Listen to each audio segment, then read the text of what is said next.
আজকে যে গ্রেপ্তার হয়েছে নাসির উদ্দিন, তিনি দুর্গাপুর পুর নিগমের অস্থায়ী কর্মী, তৃণমূলের ক্যাডার।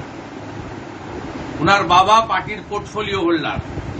এই ঘটনার সঙ্গে এতদিন তো অনেক তথ্য চলছিল, আজকে আরেকটি নতুন তথ্য যুক্ত হল যে এই গণধর্ষণের সঙ্গে সরাসরি তৃণমূল কংগ্রেসের পদাধিকারীও যুক্ত। স্বাভাবিকভাবে শাসক যেখানে শোষক, that is our chief minister. It knows everybody. In front of media, এয়ারপোর্টে বেড়াতে যাচ্ছেন, বলছেন যে রাত্রিবেলা বেরোনো ঠিক হচ্ছে না, বলছেন নারী সুরক্ষা নিজেদের বুঝে নিতে হবে।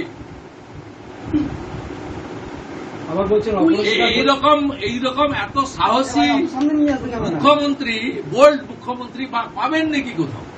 কথা বললে তো বলে দেবে আপনাকে লক্ষ্মীর ভান্ডার দিচ্ছে, ওটা বন্ধ করে দেবো। হুঁশ যার আছে সে মানুষ। আমাদের মুখ্যমন্ত্রীর হুঁশ নেই, তাই বাকিটা আর বলছে।